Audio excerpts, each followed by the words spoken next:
목사와 함께하는 오묵일기. 네, 할렐루야. 여러분 반갑습니다. 오늘은 12월 7일 나쁜 짓을 했어요 라는 제목으로 하나님의 말씀 나눠보려고 합니다. 네, 오늘 본문 말씀은 사사기 19장 1절에서 10절까지 말씀인데요.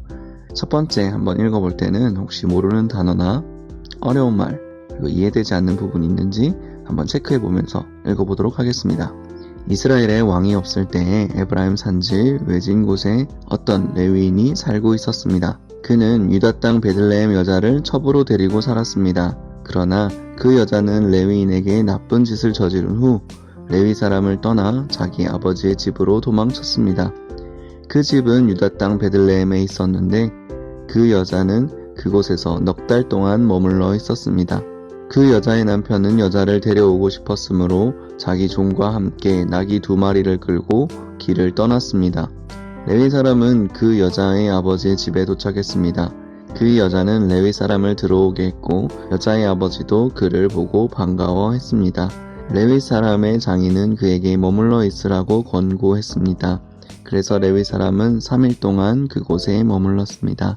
아멘. 네, 첫 번째 이렇게 한번 읽어봤는데 오늘의 이야기를 한번 보면 오늘의 주인공은 레위인입니다. 이 레위인이 어떤 여자를 첩으로 데리고 살았다라는 이야기를 하면서 오늘 본문이 시작하는데요. 그런데 그 여자, 그 첩으로 같이 살고 있던 그 여자가 나쁜 짓을 저지른 후 자기 아버지의 집으로 도망을 쳤다라는 내용이 있고 그 이후에 넉 달이 지난 후에 이 레위인이 자기의 첩이었던 그 여자를 찾아 그 아버지의 집에 방문했고 그 아버지가 레위인을 이곳에 머물러 달라고 부탁했고 그래서 레위 사람이 그곳에 3일 동안 더 머물렀다라는 내용이 바로 오늘의 본문의 내용입니다. 그런데 오늘 묵상 제목이 이 나쁜 짓을 했어요 잖아요. 사실 여기서 어떤 막 대단한 나쁜 짓을 한 게 있나요? 여러분 생각은 어떤가요? 정말 누군가가 엄청 나쁜 짓을 한 것 같나요? 자, 그래서 오늘은 이 묵상을 하면서 우리가 도대체 어떤 것이 나쁜 짓이고 왜 나쁜 짓이라고 말을 하는지에 대해서 좀 살펴봤으면 좋겠다라는 생각이 들었어요. 그래서 특별히 어려운 단어는 없는 것 같고 여기 있네요. 여기 권고라는 단어가 있습니다. 권고. 이 권고라는 말은 남에게 어떤 일을 부탁하는 것을 말해요. 부탁해서 이 일을 들어줬으면 좋겠다, 이 일을 해줬으면 좋겠다 라고 이야기하는 것을 권고라고 합니다. 자, 좋습니다. 이제 두 번째로 한번 읽어볼 텐데요. 두 번째로 읽어볼 때는 하나님이 나에게 주시는 본문 한 구절을 찾아서 읽어보는 시간 갖도록 하겠습니다. 그럼 1절부터 4절까지 한번 읽어보도록 하겠습니다. 이스라엘에 왕이 없을 때 에브라임 산지 외진 곳에 어떤 레위 사람이 살고 있었습니다. 그는 유다 땅 베들레헴의 여자를 첩으로 데리고 살았습니다. 그러나 그 여자는 레위 사람에게 나쁜 짓을 저지른 후 레위 사람을 떠나 자기 아버지의 집으로 도망쳤습니다. 그 집은 유다 땅 베들레헴에 있었는데 그 여자는 그곳에 넉 달 동안 머물러 있었습니다. 그 여자의 남편은 여자를 데려오고 싶었으므로 자기 종과 함께 나귀 2마리를 끌고 길을 떠났습니다. 레위 사람은 그 여자의 아버지의 집에 도착했습니다. 그 여자는 레위 사람을 들어오게 했고 여자의 아버지도 그를 보고 반가워했습니다. 레위 사람의 장인은 그에게 그곳에 머물러 있으라고 권고했습니다. 그래서 레위 사람은 3일 동안 그곳에 머물렀습니다. 아멘. 네, 이렇게 두 번째까지 한번 읽어봤는데요. 네, 여러분은 어떤 구절이 가장 인상 깊었나요? 네, 저는 1절 말씀이 가장 인상 깊었는데요. 일단 여기 1절에 보시면 이스라엘에 왕이 없었다라고 말하고 있고 이 에브라임 산지에서 살고 있는 한 레위인에 대한 이야기를 하고 있습니다.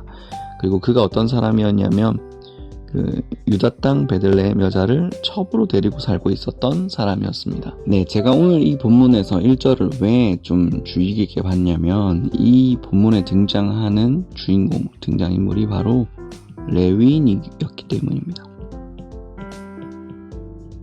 네, 이 레위인에 대한 설명이 좀 필요할 것 같은데요. 이 레위인은 하나님께 제사를 드리는 사람들이었습니다. 지금으로 생각하면 뭐 저처럼 목사나 전도사 뭐 그런 사람들이 이 레위인이 아닐까라는 생각을 좀 해보는데요. 그러니까 하나님께 제사를 지내기 위해 특별히 구별된 사람들이었다라는 겁니다. 그러다 보니 이 어떤 지역에서 구별돼서 자기들의 땅을 가지고 있지 않았어요. 땅 없었고 재산도 없었습니다. 물론 지금과는 좀 다르죠. 지금은 목사도 재산이 있습니다. 그죠? 하지만 그때 당시 레위인들은 각 지파, 그러니까 12지파에 흩어져서 그곳에서 머물고 함께 제사를 지내는 일을 했던 겁니다. 그러니까 독립적으로 어느 지역에서 자기의 재산을 가지고 살았던 사람들이 아니었다라는 겁니다. 그런데 오늘 이 본문에 나오는 레위인은 뭔가 좀 달라요. 어떤 게 다르냐면 여기 보면 첩을 데리고 있었다라고 했습니다. 일단 첩, 이것은 하나님이 레위인에게 허락하신 이 결혼의 문화가 아니었습니다. 이거는 소유죠, 소유. 자, 그리고 이것뿐만 아니라 사실 3절에도 보면 자기 종과 낙이 2마리, 그러니까 재산이 있었죠. 그러니까 이 레위인은 하나님을 의지하고 살았던 것이 아니라 자기의 부를 축적하고 자기의 재산을 축적하고 살고 있었음을 볼 수 있습니다. 그 당시 하나님이 이 레위인에게 제정하셨던 것과 전혀 상관없는 삶을 살았던 거죠. 자, 그게 이 본문의 좀 어떻게 보면 배경이 되었을 것 같아요. 그리고 이 레위인의 삶을 살펴보면 그가 레위인으로서 뭔가를 했다라는 말은 아예 없습니다. 무슨 말이냐면 여기 보시면 2절에 그 여자가 레위 사람에게 나쁜 짓을 저지른 후에 떠나 자기 아버지의 집으로 도망쳤다라고 돼 있죠. 자, 여기에서 이 부분을 보면 나쁜 짓을 저질렀다. 그럼 회개해야 되잖아요. 그죠? 자, 그때 이스라엘 이 사람들에게 이 회개의 방편이 이 제사가 있었습니다. 근데 이 레위인은 제사를 주관하는 사람이었잖아요. 그러니까 사실 회개하고 돌이킬 수 있도록 도와주고 권면하고 지도 인도해줘야 되는 사람이 바로 이 레위인임에도 불구하고 그런 내용은 전혀 등장하지 않습니다. 심지어 그 여자를 데리고 와서 다시 어떻게 하는 게 아니라 계속 이 레위 사람의 장인이 그곳에 머물러 달라고 하니까 그냥 뭐 히히도 좋아서 그냥 그곳에서 계속 머물고 있는 장면을 볼 수 있는데, 오늘 본문에 안 나왔지만 이틀을 더 머물러요. 계속 머물러 달라 라고 얘기하니까 더 머무르는 장면을 볼 수 있습니다. 그러니까 이 오늘 본문을 좀 정리해보자면 이 레위인은 레위인답지 않게 살았고, 그 때문이라고 할 수 있을까요?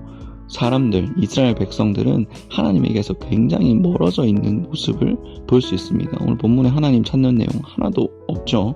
자, 그렇게 하나님에게서 멀어져 있는 이 이스라엘의 백성들을 볼 수 있습니다. 서로 나쁜 짓을 한 거예요. 하나님이 말씀하신 법을 지키거나 따르거나 그렇게 살아가지 않고 그저 자기가 하고 싶은 대로, 자기가 원하는 대로 살아가는 모습들이 오늘 이 본문에서 등장한다, 이것입니다. 우리는 이따금 살다 보면 하나님께서 우리에게 말씀하시고 하나님께서 우리에게 지키라고 한 그 본분을 잊고 살아갈 때가 많습니다.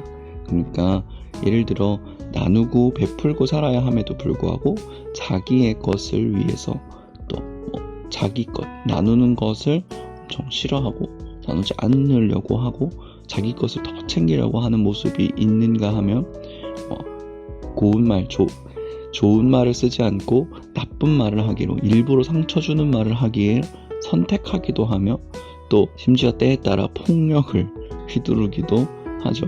우리의 삶도 때때로 살펴보면 하나님의 뜻이 아니라 내 마음대로, 내 뜻대로 살아가려고 하는 모습을 볼 수 있다라는 겁니다.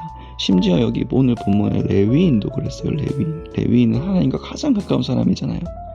레위인도 그랬다면 이 시대는 진짜 하나님을 모르는 시대였습니다. 하나님을 깨닫지 못하고 하나님을 알지 못하는 시대였다라는 겁니다.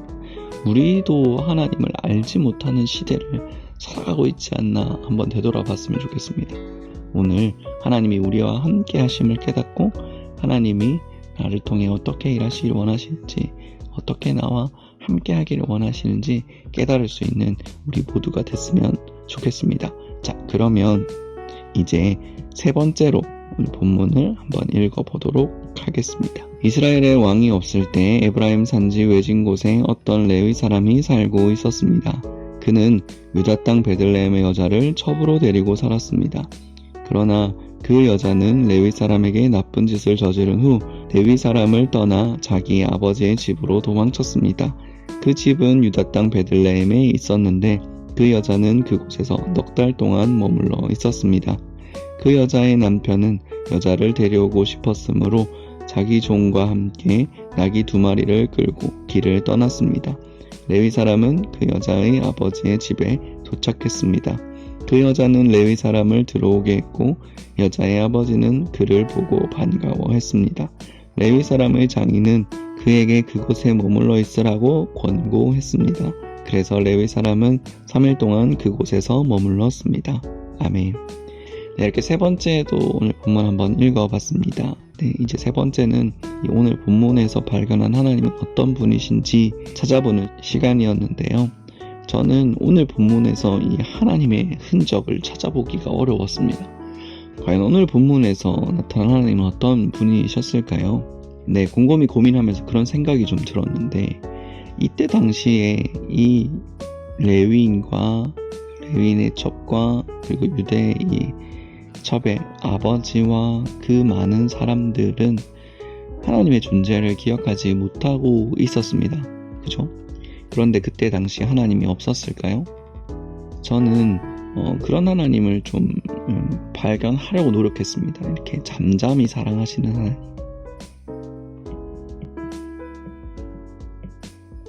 그러니까 조용히 사랑하신다라는 거죠. 비록 느끼지 못하고 깨닫지 못하도 하나님은 항상 이 이스라엘 백성들을 사랑하시고 그 이스라엘 백성들을 회복하기 위해서 기다리고 계신다. 이들이 자기에게 돌아오기를 원하고 기다리고 계신다라는 것입니다. 물론 이들은 쉽게 무슨 계기가 없이 쉽게 그 하나님께 돌이키는 일은 없었습니다. 혼이 나고 두드러 맞고 전쟁이 일어나고 그래야 하나님을 찾았던 민족이 바로 이 이스라엘 백성들이잖아요. 그럼에도 불구하고 하나님은 이 이스라엘 백성들에게 시간을 주시고 기다리게 하시고 잠잠히 이 이스라엘 백성들이 하나님께 돌아오기를 기다리고 계시는 분이다 라는 생각을 좀 하게 되었습니다. 우리의 삶을 또 생각해보면 좀 그렇죠. 여러분, 하나님을 느끼고 살아가고 계십니까? 하나님을 항상 깨닫고 살아가고 계십니까?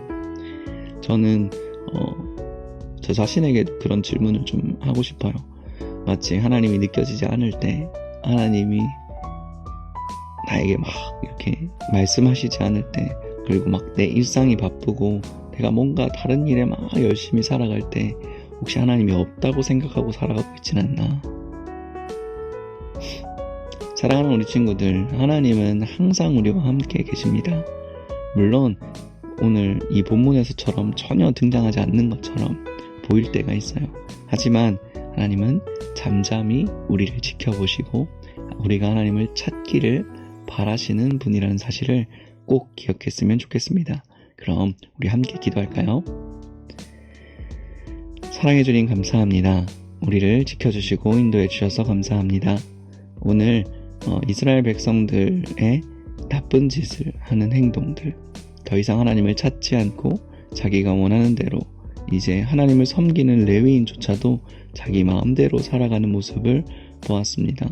하지만 하나님이 이들과 함께 하신다는 사실을 우리가 다시 한번 기억합니다.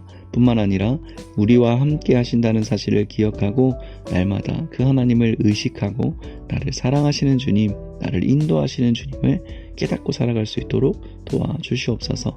감사합니다. 살아계신 예수님의 이름으로 기도드렸습니다. 아멘.